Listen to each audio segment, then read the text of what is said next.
Air India ಮಹಾ ದುರಂತ ಆಗಿದ್ದಾದ್ರೂ ಯಾಕೆ? ಅಷ್ಟಕ್ಕೂ ಲಂಡನ್ಗೆ ಹೊರಟಿದ್ದ ವಿಮಾನ ಏಕಾಏಕಿ ಪತನವಾಗಿದ್ದಾದ್ರೂ ಹೇಗೆ? ಟೇಕ್ ಆಫ್ ಆದ 10 ನಿಮಿಷದಲ್ಲಿ ಸ್ಫೋಟವಾಗಿದ್ಯಾಕೆ? ಇದಕ್ಕೆಲ್ಲ ಕಾರಣ ಏನು? ಯಾಕಾಗಿ ಈ ದುರಂತ ಸಂಭವಿಸಿತು? ಈ ಸ್ಟೋರಿಯಲ್ಲಿ ನೋಡೋಣ ಬನ್ನಿ.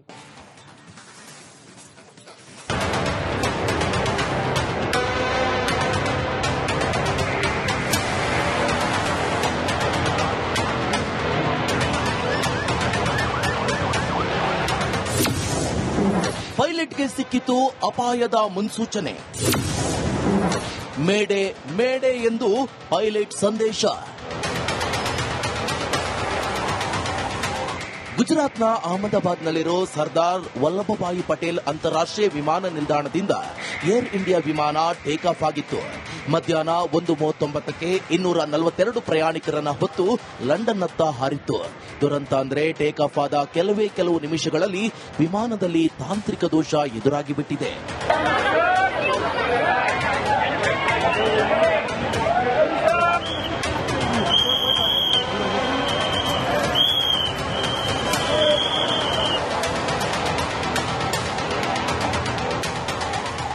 ಏರ್ ಇಂಡಿಯಾ ವಿಮಾನದಲ್ಲಿ ತಾಂತ್ರಿಕ ಸಮಸ್ಯೆ ಎದುರಾಗ್ತಿದ್ದಂತೆ ಪೈಲಟ್ಗೆ ದುರಂತದ ಮುನ್ಸೂಚನೆ ಸಿಕ್ಕಿತ್ತು.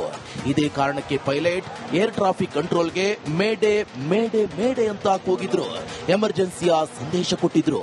ಆದ್ರೆ ಅದ್ಯಾಕೋ ಏನೋ ಏರ್ ಕಂಟ್ರೋಲ್ನಿಂದ ಪೈಲಟ್ನಿಂದ ಯಾವುದೇ ರಿಪ್ಲೈ ಬಂದಿಲ್ಲ. ಅದಾಗಿ ಸ್ವಲ್ಪ ಹೊತ್ತಲ್ಲೇ ವಿಮಾನ ಮೇಘಾನಿ ನಗರದ ಹಾಸ್ಟೆಲ್ಗೆ ಹೋಗಿ ಬಡಿದಿದೆ.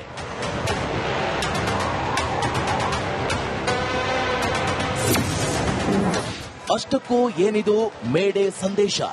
ಮೇಡೆ ಅನ್ನೋದು ಮೂಲತಃ ಫ್ರೆಂಚ್ ಪದ, ಮೈಡಾರ್ನಿಂದ ಬಂದಿದೆ. ಅಂದಹಾಗೆ ಮೇಡೆ ಅಂದ್ರೆ ಹೆಲ್ಪ್ ಮೀ ಎಂದರ್ಥ. ಅಂದ್ರೆ ನನಗೆ ಸಹಾಯ ಮಾಡಿ ಅಂತ. ವಿಮಾನಯಾನ ಹಾಗೂ ಸಮುದ್ರಯಾನದಲ್ಲಿ ಈ ಕರೆಯನ್ನ ಬಳಸಲಾಗುತ್ತೆ. ಜೀವಕ್ಕೆ ಅಪಾಯ ಎದುರಾದಾಗ, ತುರ್ತು ಪರಿಸ್ಥಿತಿ ಎದುರಾದಾಗ ಈ ಕರೆಯನ್ನ ಬಳಸಲಾಗುತ್ತೆ.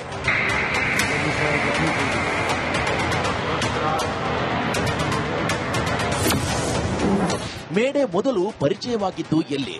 ಮೇಡೆ ಕರೆಯನ್ನ ಮೊದಲು 1920ರಲ್ಲಿ ಪರಿಚಯಿಸಲಾಯಿತು. ಈ ಕರೆ ಎಮರ್ಜೆನ್ಸಿ ಸಂಕೇತ. ಈ ಕರೆ ಮೂಲದ ಅಪಾಯದಲ್ಲಿರುವ ಸ್ಥಳ, ಅಪಾಯದ ತೀವ್ರತೆ, ವಿಮಾನದಲ್ಲಿರುವ ಜನಸಂಖ್ಯೆಯ ಏರ್ ಕಂಟ್ರೋಲ್ಗೆ ತಿಳಿಸಲಾಗುತ್ತೆ. ಕೂಡಲೇ ಸಹಾಯಕ್ಕೆ ಧಾವಿಸಲು ರಕ್ಷಣಾ ತಂಡಗಳಿಗೆ ಇದು ಸಹಾಯವಾಗುತ್ತೆ.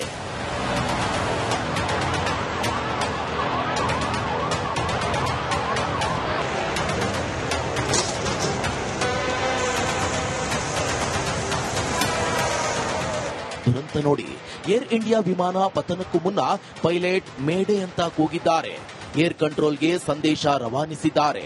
ಆದರೆ ಅದಾಗಿ ಕೆಲವೇ ಕ್ಷಣಗಳಲ್ಲಿ ವಿಮಾನ ನೆಲಕ್ಕಪ್ಪಳಿಸಿದೆ. Bureau report, Republic Kannada. ಇಂಜಿನ್ನಲ್ಲಿ ತಾಂತ್ರಿಕ ದೋಷ ಸಂಭವಿಸಿ ಈ ಭೀಕರ ದುರಂತ ಸಂಭವಿಸಿದೆ. ಯಾವಾಗ ಟೇಕ್ ಆಫ್ ಆದಂತ ವಿಮಾನ ಕೆಳಗಡೆ ಬರೋದಕ್ಕೆ ಆರಂಭ ಆಯಿತು, ಆಗ ಪೈಲಟ್ ಮೇಡೆ ಮೇಡೆ ಅನ್ನುವ ಸಂದೇಶವನ್ನ ಕಂಟ್ರೋಲ್ ರೂಮ್ಗೆ ಕಳುಹಿಸ್ತಾರೆ. ಆದ್ರೆ ಸಂಪರ್ಕ ಸಾಧ್ಯವಾಗಲಿಲ್ಲ. ದುರಂತ ಸಂಭವಿಸಿದೆ. ನೋಡಿ, ಗಾಯಾಳುಗಳು ಯಾರಿದ್ದಾರೆ ಅಲ್ಲಿಗೆ ಪ್ರಧಾನಿ ನರೇಂದ್ರ ಮೋದಿ ಅವರು ಹೋಗಿ ಅವರಿಗೆ ಸಾಂತ್ವನವನ್ನು ಮಾಡ್ತಾ ಇರೋದನ್ನ ತಾವು ನೋಡ್ತಾ ಇದ್ದೀರಾ. ನರೇಂದ್ರ ಮೋದಿ ಅವರು ಹೇಳಿದ್ರು, ನಾನು ಈ ದುರಂತದಿಂದಾಗಿ ದಿಗ್ಭ್ರಾಂತನಾಗಿದ್ದೀನಿ, ನನಗೇನ್ ಹೇಳಬೇಕು ಅಂತ ಹೇಳಿ ಗೊತ್ತಾಗ್ತಲ್ಲ, ಏನ್ ನಡೀತಾ ಇದೆ ಅನ್ನೋದು ಗೊತ್ತಾಗ್ತಿಲ್ಲ ಅನ್ನೋದನ್ನ ಪ್ರಧಾನಿ ನರೇಂದ್ರ ಮೋದಿ ಅವರು ಹೇಳಿದ್ರು. ಇನ್ನು 241 ಜನ ಈ ಭೀಕರ ದುರಂತದಲ್ಲಿ ಮೃತಪಟ್ಟರೆ, ಆ ಹಾಸ್ಟೆಲ್ನ ವಿದ್ಯಾರ್ಥಿಗಳು ಸೇರಿದಂತೆ 260ಕ್ಕೂ ಹೆಚ್ಚು ಜನ ಮೃತಪಟ್ಟಿದ್ದಾರೆ. ನಮ್ಮ ಪ್ರತಿನಿಧಿ ಈಗ ದುರಂತ ಆಯ್ತಲ್ಲ, ಆ ಏರ್ಪೋರ್ಟ್ ಸೇರಿದಂತೆ ಆ ಸ್ಥಳ ಅಲ್ಲೆಲ್ಲರಿಂದಲೂ ಕೂಡ ನೇರ ವರದಿಯನ್ನ ಮಾಡ್ತಾ ಇದ್ರು. ಈಗ ಮೃತದೇಹ ಇಟ್ಟಂತ ಶವಾಗಾರದಿಂದ ನಮ್ಮ ಪ್ರತಿನಿಧಿ ನೇರ ಸಂಪರ್ಕದಲ್ಲಿದ್ದಾರೆ. ಅಭಿಷೇಕ, ಆ ಕಣ್ಣೀರ ರೋಧನೆಯನ್ನ ಯಾರೂ ಕೂಡ ನೋಡ್ಲಿಕ್ಕೆ ಸಾಧ್ಯವೇ ಇಲ್ಲ. ಸದ್ಯ ತಾವಿದ್ದಂಥ ಜಾಗದಲ್ಲಿ ಏನೇನ್ ಕಂಡು ಬರ್ತಾ ಇದೆ ಅಭಿಷೇಕ್?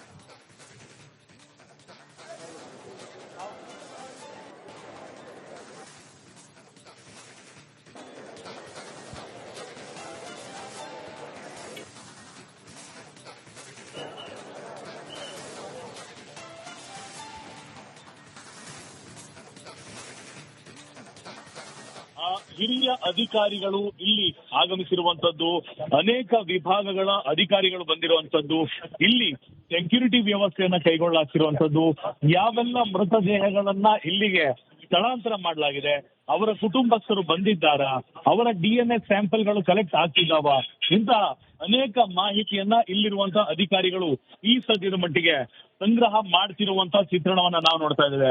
ಇಲ್ಲಿ ಹಿರಿಯ ಪೊಲೀಸ್ ಅಧಿಕಾರಿಯನ್ನ ಸೇರಿದಂತೆ ಇಲ್ಲಿನ ಅಂದ್ರೆ ಗುಜರಾತ್ನ ಅನೇಕ ಹಿರಿಯ ಅಧಿಕಾರಿಗಳು ಈ ಸದ್ಯದ ಮಟ್ಟಿಗೆ ಇಲ್ಲಿ ಸೇವೆಯಲ್ಲಿ ನಿರತರಾಗಿರುವಂತದ್ದು.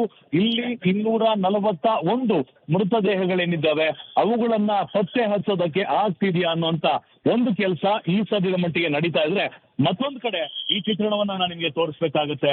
ಏರ್ ಇಂಡಿಯಾ ಯಾವ ದುರಂತ ನಡೀತು, ಈ ಆಸ್ಪತ್ರೆಯ ಪ್ರತಿಯೊಂದು ಗೋಡೆಯ ಮೇಲೂ ಕೂಡ ಅಂದ್ರೆ ಯಾವೆಲ್ಲ ಪ್ರಯಾಣಿಕರ ಸಂಬಂಧಿಕರು ಈ ಒಂದು ವಿಚಾರವನ್ನ ತಿಳಿದುಕೊಳ್ಬೇಕು, ಅಷ್ಟೂ ಜನ ಕಸೌತಿ ಭವನ BJ ಮೆಡಿಕಲ್ ಇದೆ ಇಲ್ಲಿ ಮಾಹಿತಿಯನ್ನ ಪಡೆಯುವಂತೆ ಪ್ರತಿಯೊಂದು ಗೋಡೆಯ ಮೇಲೂ ಅಂಟಿಸಲಾಗಿರುವಂತಹ ಚಿತ್ರಣ ಒಂದ್ ಕಡೆ ಆಗುತ್ತೆ.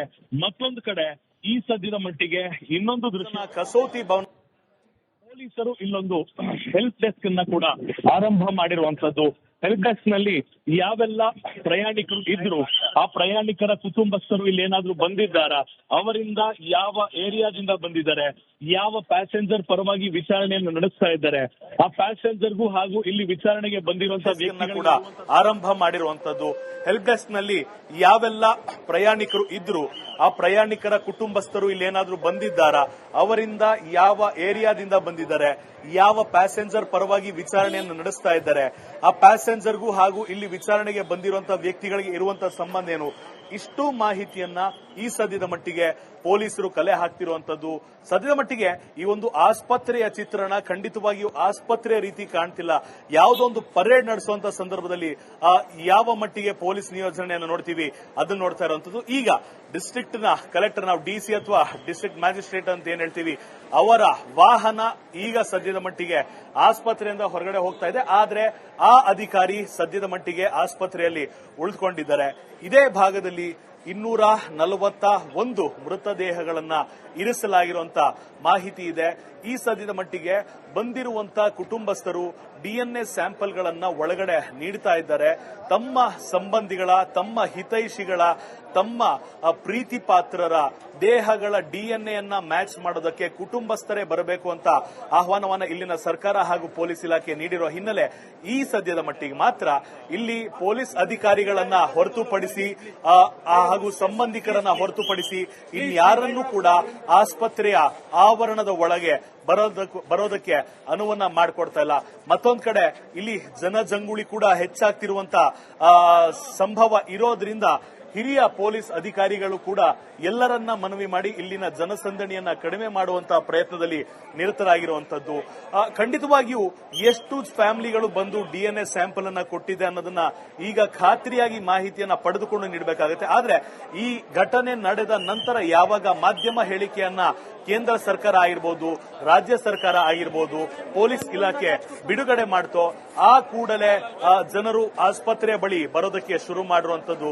ಮತ್ತೊಂದು ಅಂಶ ರಂಜಿತ್, ಇದೇ BJ ಮೆಡಿಕಲ್ ಆಸ್ಪತ್ರೆ ಅಥವಾ ಕಾಲೇಜ್ ಏನಿದೆ, ಇದೇ ಪ್ರದೇಶದಲ್ಲಿ MBBS ವ್ಯಾಸಂಗ ಮಾಡ್ತಿದ್ದ, ಪ್ರಾಕ್ಟೀಸ್ ಮಾಡ್ತಿದ್ದ ಜೂನಿಯರ್ ಡಾಕ್ಟರ್ಗಳು ವಾಸವಿದ್ದಂತ ಹಾಸ್ಟೆಲ್ ಏನಿದೆ, ಆ ಒಂದು ಹಾಸ್ಟೆಲ್ ಮೇಲೆನೆ ಈ ಸದ್ಯಕ್ಕೆ ನಿನ್ನೆ ಅಪಘಾತ ಸಂಭವಿಸಿರುವಂತದ್ದು. ಅನೇಕ ವಿದ್ಯಾರ್ಥಿಗಳು ಇಲ್ಲೂ ಕೂಡ ಮೃತರಾಗಿರುವಂತದ್ದು. ಮತ್ತೊಂದು ಮೃತದೇಹವನ್ನ ಕೊಂಡೊಯ್ಯುವಂತ ಪ್ರಕ್ರಿಯೆ ನಿಮ್ಮ ರಿಪಬ್ಲಿಕ್ ಕನ್ನಡದಲ್ಲಿ ನಾವು ತೋರಿಸ್ತಾ ಇದ್ದೇವೆ. ಮೃತದೇಹ ಯಾವ ಕುಟುಂಬದ್ದು ನೋಡಲು ಕೂಡ ಸಾಧ್ಯವಾಗದೇ ಇರುವಂತ ಪರಿಸ್ಥಿತಿಯಲ್ಲಿ ಮೃತದೇಹ, ಆ ಕಾರಣದಿಂದ ಅವುಗಳನ್ನ ಹ್ಯಾಂಡಲ್ ಮಾಡೋದು ಈಗ ಹಾಕಲಾಗ್ತಿರುವಂತದ್ದು. ಯಾವ ದೇಶಕ್ಕೆ ಸೇರಿದ ವ್ಯಕ್ತಿಯ ಮೃತದೇಹ, ಯಾವ ಪುರುಷರದ್ದ, ಮಹಿಳೆಯರದ್ದ, ಯಾರದ್ದು ಅಂತ ಕೂಡ ಗೊತ್ತಾಗದಂತ ಪರಿಸ್ಥಿತಿಯಲ್ಲಿ ಇಲ್ಲಿರುವಂತ ಮೃತದೇಹಗಳಿದ್ದಾವೆ. ಆ ಕಾರಣದಿಂದ ಅವುಗಳನ್ನ ಹ್ಯಾಂಡಲ್ ಮಾಡೋದಕ್ಕೂ ಕಷ್ಟಕರವಾದಂತ ಪರಿಸ್ಥಿತಿಯಲ್ಲಿ ನಾವಿದ್ದೇವೆ ಅಂತ ಪೊಲೀಸರಾಗಿರ್ಬೋದು, ಆಸ್ಪತ್ರೆಯ ಸಿಬ್ಬಂದಿ ಆಗಿರ್ಬೋದು, CISF ಸಿಬ್ಬಂದಿ ಆಗಿರ್ಬೋದು, ಪ್ರತಿಯೊಬ್ಬರು ಹೇಳ್ತಿರುವಂತದ್ದು. ಈ ಕಾರಣದಿಂದ ಒಂದೇ ಒಂದು ಮೃತದೇಹವನ್ನ ನಾವು ಮುಟ್ಟುವಂತ ಪ್ರಯತ್ನ ಮಾಡಿದ್ರು, ಕರಕಲಾಗಿರುವಂತ ದೇಹ ಪುಡಿ ಪುಡಿಯಾಗಿ ಉದುರ್ತಾ ಇದೆ ಅನ್ನೋ ಒಂದು ಮಾತನ್ನ ಹೇಳಿದ್ರು. ಆ ಒಂದು ಕಾರಣದಿಂದ ಈ ಮೃತದೇಹಗಳನ್ನ ಅತ್ಯಂತ ಸೂಕ್ಷ್ಮವಾಗಿ ಹ್ಯಾಂಡಲ್ ಮಾಡಬೇಕಾದಂತ ಪರಿಸ್ಥಿತಿಯಲ್ಲಿ ಇಲ್ಲಿನ ಸರ್ಕಾರ, ಇಲ್ಲಿನ ವೈದ್ಯರು, ಇಲ್ಲಿನ ಪೊಲೀಸ್ ಇಲಾಖೆ ಸದ್ಯದ ಮಟ್ಟಿಗೆ ಇರುವಂತದ್ದು. ಖಂಡಿತವಾಗಿ ಇಲ್ಲಿ ಯಾರೂ ತಾಳ್ಮೆಯನ್ನ ಕಳೆದುಕೊಳ್ಳದ ರೀತಿಯಲ್ಲೇ ವರ್ತಿಸಬೇಕಾದಂತ ಅನಿವಾರ್ಯತೆ ಪೊಲೀಸ್ ಇಲಾಖೆಗೂ ಇದೆ. ಇಲ್ಲಿ ಯಾವುದೇ ಕಾರಣಕ್ಕೂ ಕೂಡ ನೆರೆದಿರುವವರನ್ನ ಲಾಠಿ ಚಾರ್ಜ್ ಮಾಡುವಂತ ಪರಿಸ್ಥಿತಿಯಲ್ಲಿ ಪೊಲೀಸರು ಇಲ್ಲ. ಒಂದು ಕಡೆಗೆ ಭದ್ರತೆಯ ಸಮಸ್ಯೆ ಆಗದೇ ಇರುವಂತ ನಿಟ್ಟಿನಲ್ಲಿ ಮುನ್ನೆಚ್ಚರಿಕೆಯನ್ನು ವಹಿಸ್ತಾ ಇದ್ರೆ, ಮತ್ತೊಂದು ಕಡೆ ಇಲ್ಲಿರುವಂತಹ ಮೃತದೇಹಗಳನ್ನ ಅವರವರ ಮನೆಗಳಿಗೆ ಕುಟುಂಬಸ್ಥರು ಬಂದು ಡೀಟೇಲ್ಗಳನ್ನ ಕೊಟ್ಟು DNA ಸ್ಯಾಂಪಲ್ ಗಳನ್ನ ಕೊಟ್ಟು ಕೊಂಡೊಯ್ಯುವಂತ ಪ್ರಕ್ರಿಯೆ ಈಗಷ್ಟೇ ಒಂದು ಮೃತದೇಹದ್ದು ನಾವು ತೋರಿಸಿದ್ದೇವೆ. ಇಲ್ಲಿ ಮತ್ತೊಂದು ವಿಚಾರವನ್ನ ನಾವು ಗಮನಿಸಬೇಕು. ಈ ಉಳಿದ ಬೇರೆ ದೇಶಗಳಿಂದ ಬಂದಂತ ವ್ಯಕ್ತಿಗಳು ಯಾರಿದ್ದಾರೆ, ಮತ್ತೊಂದು ಕಡೆ ಒಬ್ಬ ಯುವಕನನ್ನ ನಾನು ತೋರಿಸಬೇಕಾಗತ್ತೆ. MBBS ನ ಓರ್ವ ಯುವಕ ಕಣ್ಣಲ್ಲಿ ನೀರು ಹಾಕ್ತಾ ಹೋಗ್ತಿರುವಂತದ್ದು, ಅಥವಾ ಜೂನಿಯರ್ ಡಾಕ್ಟರ್ ಅಂತ ನಾನು ಹೇಳ್ಬೋದು. ಅಂದ್ರೆ ಆತನ ಸಹೋದ್ಯೋಗಿ ಆಗಿದ್ದಂತ, ಆತನ ಗೆಳೆಯರಾಗಿದ್ದಂತ ಒಂದಿಷ್ಟು ವ್ಯಕ್ತಿಗಳು ಈ ಒಂದು BJ ಆಸ್ಪತ್ರೆ ಅಥವಾ BJ ಹಾಸ್ಟೆಲ್ನ ಮೇಲೆ ಆದಂತ ದುರ್ಘಟನೆಯಲ್ಲಿ ಮೃತಪಟ್ಟಿರುವ ಹಾಗೂ ಗಾಯಾಳು ಆಗಿರುವ ಸಾಧ್ಯತೆ ಇದೆ. ಇಲ್ಲಿ ಒಂದು ಕಡೆ ಕೇವಲ ಸಂದರ್ಭಗಳನ್ನು ನಾವು ನೋಡ್ತೇವೆ. ಕುಟುಂಬಸ್ಥರು ತೀರ್ಕೊಂಡಾಗ, ಕುಟುಂಬಸ್ಥರಿಗೆ ಘಾಸಿಯಾದಾಗ, ಕುಟುಂಬಸ್ಥರಿಗೆ ನೋವಾದಾಗ ಮಾತ್ರ ಒಂದಿಷ್ಟು ಜನ ಅಳೋದನ್ನ ನೋಡ್ತೇವೆ, ವೈದ್ಯರು ಗಟ್ಟಿ ಮನಸ್ಸಿನಲ್ಲಿರೋದನ್ನ ನೋಡ್ತೇವೆ. ಆದ್ರೆ ಇದೇ ಮೊದಲನೇ ಬಾರಿಗೆ ಹಾಸ್ಟೆಲ್ ಮೇಲೆ ವಿಮಾನ ಬಿದ್ದ ಕಾರಣದಿಂದಾಗಿ ಇಲ್ಲಿ ವ್ಯಾಸಂಗ ಮಾಡ್ತಿದ್ದಂತ MBBS ವಿದ್ಯಾರ್ಥಿಗಳು ಕೂಡ ಈ ಸದ್ಯದ ಮಟ್ಟಿಗೆ ಕಣ್ಣೀರನ್ನ ಹಾಕ್ತಿರುವಂತ ಚಿತ್ರಣವನ್ನ ಇದೇ ಮೊದಲನೇ ಬಾರಿಗೆ ನಾವು ನೋಡುವಂತ ಸಂದರ್ಭ ಬಂದಿರುವಂತದ್ದು. ಇಲ್ಲಿ ಮತ್ತೊಂದು ಕಡೆ ಇಲ್ಲೂ ಕೂಡ ಮತ್ತೊಂದು ಮೃತದೇಹ ಇರುವಂತ ಚಿತ್ರಣ ನಮ್ಮ ಕ್ಯಾಮೆರಾದಲ್ಲಿ ತೋರಿಸೋದಕ್ಕೆ ಪ್ರಯತ್ನ ಪಡ್ತಾ ಇದ್ದೇವೆ. ಈ ಒಂದು ವಾಹನದ ಪಕ್ಕದಲ್ಲಿ ಈ ಎಡಭಾಗದಲ್ಲಿ ಮೃತದೇಹ ಹೊತ್ತಿರುವಂತ ಬಾಕ್ಸ್ ಇದ್ರೆ, ಬಲಭಾಗದಲ್ಲಿ ಅವರ ಕುಟುಂಬಸ್ಥರು ಕುಳಿತಿರುವಂತದ್ದು. ಪೊಲೀಸರ ಬೆಂಗಾವಲಿನಲ್ಲಿ ಅಥವಾ ಪೊಲೀಸರ ಸಮ್ಮುಖದಲ್ಲೇ ಇಲ್ಲಿರುವಂತಹ ಮೃತದೇಹವನ್ನ ಕಳಿಸಿಕೊಡುವಂತ ಪ್ರಯತ್ನವನ್ನ ಪೊಲೀಸರು ಮಾಡ್ತಿರುವಂತದ್ದು. ಮತ್ತೊಂದು ಕಡೆ ಮುಂದೆ ಬಂದ್ರು ಕೂಡ ಆ ಕಾಫಿನ್ ಬಾಕ್ಸ್ ನ ಯಾವ ರೀತಿ ಇರಿಸಲಾಗಿದೆ ಅದನ್ನ ನೋಡ್ತಾ ಇದ್ದೇವೆ. ಯಾವುದೇ ಸಂದರ್ಭದಲ್ಲೂ ಕೂಡ ಇಲ್ಲಿ ಕಿರಿಕಿರಿ ಆಗಬಾರದು. ಒಂದಿಷ್ಟು ಜನರಿಗೆ ಈ ವಿಚಾರವನ್ನ ಮಾತನಾಡ್ಲಿಗೂ ಕೂಡ ಆಗ್ತಾ ಇಲ್ಲ, ಮಾತನಾಡುವಂತ ಮನಸ್ಸು ಇಲ್ಲ, ಕೊನೆಯದಾಗಿ ಅರಗಿಸಿಕೊಳ್ಳುವಂತ ತಾಳ್ಮೆಯೂ ಇಲ್ಲ. ಈ ಸಂದರ್ಭದಲ್ಲಿ ಯಾವ ರೀತಿ ಬೇಕಾದ್ರೂ ಎಮೋಷನಲಿ ಕುಗ್ಗಿರೋದ್ರಿಂದ ರಿಯಾಕ್ಟ್ ಮಾಡ್ತಾರೆ ಅನ್ನೋ ಕಾರಣದಿಂದಾಗಿ ಮಾಧ್ಯಮಗಳ ಮೇಲೆ ಅವರು ಪೊಲೀಸರು ಹೇರ್ತಿದ್ದಾರೆ, ದಯವಿಟ್ಟು ಮಾತನಾಡಿಸಬೇಡಿ ಅಂತ. ಅದನ್ನು ಕೂಡ ಅರ್ಥ ಆಗುತ್ತೆ. ಆದ್ರೆ ಇಲ್ಲಿರುವಂತ ರಿಯಾಲಿಟಿಯನ್ನ ತೋರಿಸುವಂತ ಕೆಲಸವನ್ನ ನಿಮ್ಮ ರಿಪಬ್ಲಿಕ್ ಕನ್ನಡ ಮಾಡ್ತಾ ಇದೆ. ಇಲ್ಲಿಂದ ಕೇವಲ 2 ರಿಂದ 3 ಕಿಲೋಮೀಟರ್ ರಂಜಿತ್. ರಸ್ತೆ ಮೂಲಕ ನಾವು ಹೋಗ್ತೀವಿ ಅಂದ್ರೆ 3 ಕಿಲೋಮೀಟರ್ ಆಗ್ಬೋದು, ಸುಮಾರು 8 ರಿಂದ 10 ನಿಮಿಷ ಟ್ರಾಫಿಕ್ ಇದ್ರೆ ಆಗ್ಬೋದು. ಖಾಲಿ ರಸ್ತೆ ಇದ್ರೆ ಸುಮಾರು 3 ರಿಂದ 4 ನಿಮಿಷಕ್ಕೆ ನಾವು ದುರಂತ ನಡೆದ 241 ಅಮಾಯಕ ಜೀವಗಳು ಬಲಿಯಾದ ಸ್ಥಳಕ್ಕೆ ನಾವು ಹೋಗ್ತೇವೆ. ಯಾರ ತಪ್ಪು ಅನ್ನೋದಕ್ಕೆ ಉತ್ತರವನ್ನ ಈ ಸದ್ಯದ ಮಟ್ಟಿಗೆ ವಿಚಾರಣೆಯ ತನಿಖೆಯ ನಂತರ ಅರಿವಾಗುತ್ತೆ. ಆದ್ರೆ ಇಲ್ಲಿರುವಂತ ಮೃತದೇಹಗಳನ್ನ ವಾಪಸ್ ಮನೆಗಳಿಗೆ ತೆಗೆದುಕೊಂಡು ಹೋಗುವಂತ ಕೆಲಸವನ್ನ ಕುಟುಂಬಸ್ಥರು ಮಾಡ್ತಿರುವಂತದ್ದು. ಇಲ್ಲಿ ಪೊಲೀಸರು ಈಗಾಗಲೇ ಹಗ್ಗಗಳನ್ನ ಹಿಡಿದುಕೊಂಡಿದ್ದಾರೆ. ಜನರು ಒಂದಿಷ್ಟು ಪ್ರತಿರೋಧವನ್ನ ಕೂಡ ಒಡ್ಡುವಂತ ಸಾಧ್ಯತೆ ಒಂದು ಕಡೆ ಆಗಬಹುದು. ಮತ್ತೊಂದು ಕಡೆ ಪ್ರಧಾನಿ ನರೇಂದ್ರ ಮೋದಿರವರು ಬಂದು ಈ ಒಂದು ಜಾಗವನ್ನ ವಿಸಿಟ್ ಮಾಡಿದ್ದಾರೆ. ಮತ್ತೊಂದು ಕಡೆ ಸ್ಟ್ರೆಚರ್ ಕೂಡ ಆಸ್ಪತ್ರೆಯ ಹೊರಭಾಗದಲ್ಲಿ ಇರಿಸಿರುವಂತದ್ದು. ಒಂದಂತೂ ಖಂಡಿತ ಸತ್ಯ, ನಿನ್ನೆ CISF ನ ಯಾವ ವ್ಯಕ್ತಿಗಳು ಈ ಒಂದು ಮೃತದೇಹಗಳನ್ನ ಶಿಫ್ಟ್ ಮಾಡುವ ಕೆಲಸದಲ್ಲಿ ನಿರತರಾಗಿದ್ರು ಅವರಿಂದ ಸಿಕ್ಕಂತ ಮಾಹಿತಿಯ ಪ್ರಕಾರ ಗುರುತೇ ಸಿಗದಂತ ಪರಿಸ್ಥಿತಿಯಲ್ಲಿತ್ತು ಮೃತದೇಹಗಳು. ಅದನ್ನ ಮುಟ್ಟಲು ಕೂಡ ಭಯವಾಗ್ತಿತ್ತು. ತುಂಬಾ ನಾಜೂಕಾಗಿ, ತುಂಬಾ ಡೀಸೆಂಟ್ ಆಗಿ ನಾವು ಅದನ್ನ ಮುಟ್ಟಿದ್ರು ಕೂಡ ಅಂಗಗಳು ಪುಡಿ ಪುಡಿ ಆಗ್ತಾ ಇತ್ತು, ಕಿತ್ತು ಹೋಗ್ತಾ ಇತ್ತು. ಆ ಕಾರಣದಿಂದ ಆ ಮೃತದೇಹಗಳನ್ನ ಶಿಫ್ಟ್ ಮಾಡೋದು ದೊಡ್ಡ ಸವಾಲಾಗಿತ್ತು.